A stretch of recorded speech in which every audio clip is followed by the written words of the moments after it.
Assalamu alaikum, dear students. This is me, Atiq Ahmad. Today we are going to study the topic tissues, and particularly we will study plant tissues in detail. We will start from tissues. Tissues are basically a group of similar cells which collectively perform a specific function. Plant and animals are composed of tissues because plants and animals are multicellular organisms, while fungi is also multicellular, but in fungi the proper tissues are not formed. So the plants and animals have proper tissues. We'll move towards the teaching points. We'll study the plant tissues in detail today. The cells of plants are grouped together into tissues which perform various specific functions, such as photosynthesis, transport of food, transport of water, etc. etc. There are two major categories of tissues in plants: simple tissues and compound or complex tissues. We will start from the simple tissues. The tissues which are made of single type of cells are called simple tissues. The simple tissues are made of just one type of cells, and there are two types of simple tissues: meristematic tissues and permanent tissues. These are the two types of the simple tissues, and these two types, meristematic tissues and permanent tissues, they are made of just a single type of cells. Meristematic tissues. These tissues are composed of cells which have the ability to divide and redivide and to produce more cells. Now, this ability is not found in all tissues. Meristematic tissues are just like the stem cells of animals. Just like in animals, the stem cells have the ability to divide and redivide to produce new cells. So similarly in plants, meristematic tissues are the tissues which have the ability to divide and redivide and to produce more cells. So as a result, they will play a role in the growth of the plant. They will increase the length of the plant, and they will increase the thickness of the plant. So the growth is dependent on these meristematic tissues. Now the cells of the meristematic tissues are thin-walled. They have just one wall, and that is thin. They don't have secondary wall, and they have large nucleus.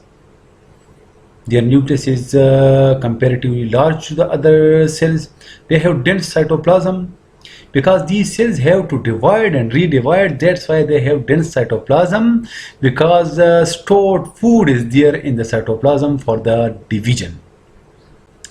And they have small or no VQs because they have to continuously divide, so there will be either small or no VQs, because VQs are basically used for the storage of water, for the storage of food, etc.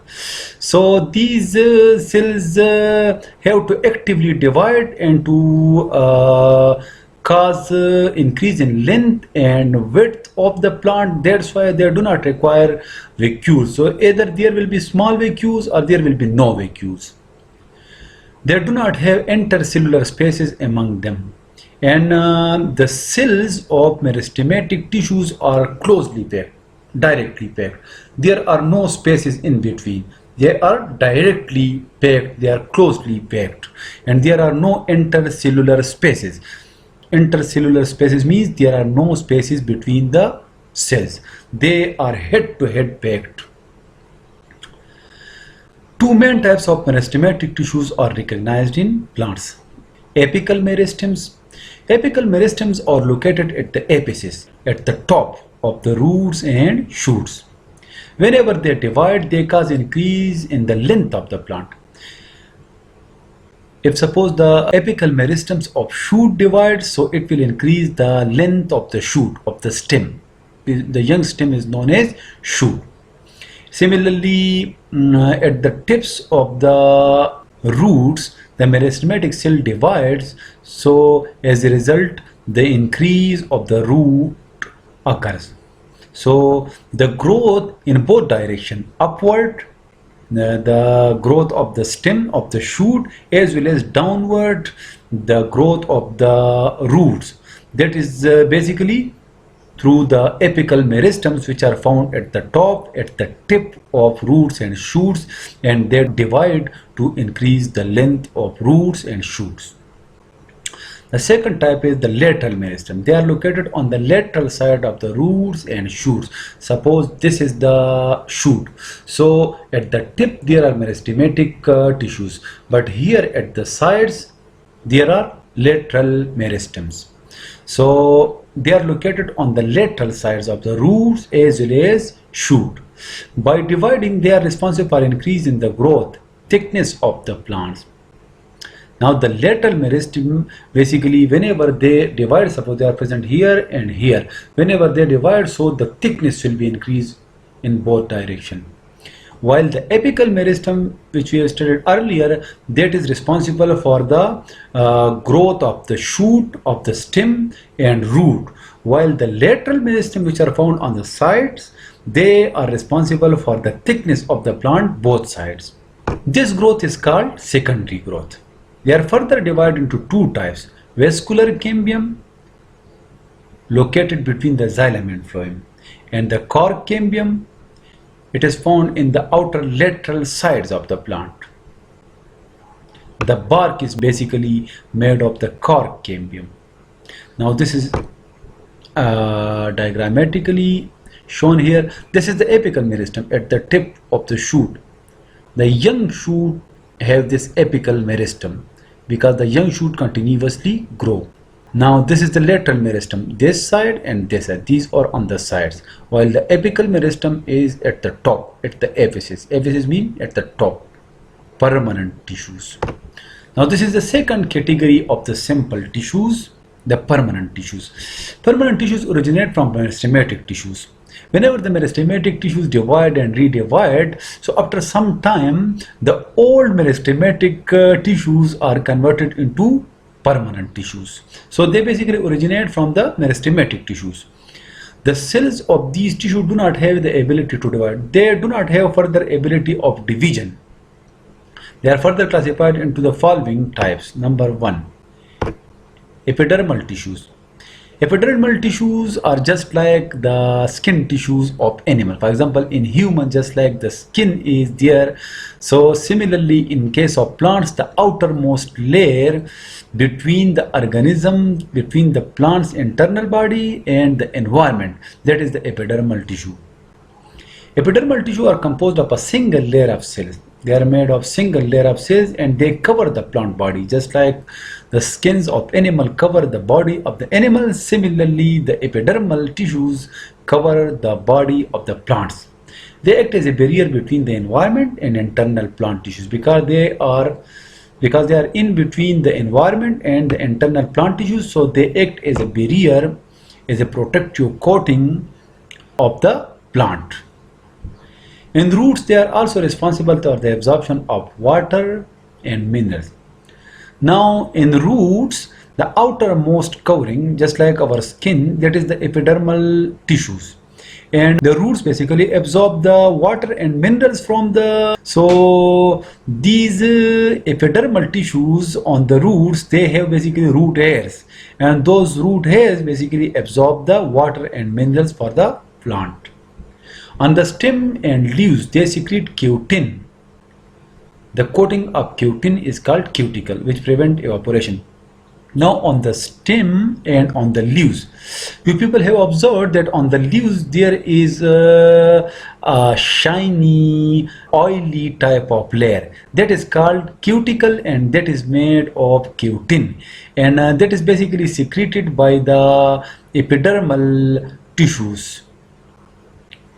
And their function is to prevent evaporation of water from the stem and leaves, because the cuticle layer, which is made of cutin, it is non-conducive for the water vapors. So the water vapors cannot escape from the plant body. Because of this protective covering the cuticle layer. Epidermal tissues also have some specialized structures that perform specific function. For example, root hairs and stomata. Now the root hairs and the stomata both are made of epidermal tissues. Now this is diagrammatically shown here. Now this red color circular tissues, these are epidermal cells, and they form this whole tissue. Now in between there, these two, 1 and 2, these are called guard cells. So these guard cells are basically made inside this epidermal tissues. Number 2, ground tissues. Now ground tissues are simple tissues made up of parenchyma cells. They are made of cells which are known as parenchyma cells. Parenchyma cells are the most abundant cells in the plants. Parenchyma cells are found around everywhere in the plant body. They are found in the stem, they are found in the leaves, they are found in the roots, they are found almost everywhere in the plant. So they are the most abundant cells in the plants. Overall they are spherical. Their shape is spherical, just like this is shown here. These are overall spherical, but they are flat at the point of contact. But look at here, whenever they contact with each other, so at the point of contact they are a bit flat, otherwise they are in a spherical shape, rounded shape. These all are rounded shape, but at the point of contact they become just flat. They have thin primary cell walls and have large vacuoles for the storage of food. Now remember, these parenchyma cells are also known for the storage of food, because food is stored inside the parenchyma cells in the plant. So they have large vacuoles, and in those vacuoles the food are stored, and food is stored in the form of starch. Remember, in plants the food is stored in the form of starch. In animals the food is stored in the form of glycogen. In fungi the food is stored in the form of glycogen. So both in animals and fungi the food is stored in the form of glycogen, while in the case of plants the food is stored in the form of starch. In leaves they are called mesophyll and are the site of photosynthesis. Now these are so much important cells, the parenchyma cells, that in the leaves these are known as mesophyll cells. And these mesophyll cells are responsible for photosynthesis, because the mesophyll cells have the chlorophyll, and the chlorophyll absorbs the sunlight, and photosynthesis takes place inside the chloroplast. Now the third category, the support tissues. The support tissue, these tissues provide strength and flexibility to the plants. They are further of two types, collenchyma tissues and sclerenchyma tissues. We will start from the collenchyma tissues. They are found in the cortex beneath the epidermis of young stems, and in the midribs of leaves, and in the petals of flowers. They are found in the cortex beneath the epidermis. This is suppose a plant stem. The outermost layer, this is the epidermis. Now below this layer, epidermis is just like our skin. So below this skin layer, the internal tissues, that is collenchyma tissues. So they are found in the cortex. That region is called cortex, beneath the epidermis of young stems, and in the midribs. Now what is midrib basically? Just like this is the hand, you can consider it as a leaf. This is a leaf. So the central vein which move across the whole leaf, that central vein is called midrib. So that midrib is also made of collenchyma tissue. And in petals of flowers, they are also found in the petals of flowers. They are made of elongated cells. Elongated means they are long cells with unevenly thickened primary cell walls. Their cell walls are not uniformly thickened, not evenly thickened or uniformly thickened. In some areas they will be more thick, in some areas they will be less thick. So they are made of elongated cells, long cells with unevenly thickened primary cell walls. Their cell walls are not evenly thickened Rather, in some areas they will be more thick, in some areas they will be less thick. They are flexible and function to support the organs in which they are found. Their main function is to support the plant, and they have some flexibility also. Now the sclerenchyma, these are the collenchyma cells. Diagrammatically, these are the collenchyma cells. The sclerenchyma tissues. They are composed of cells with rigid secondary cell walls.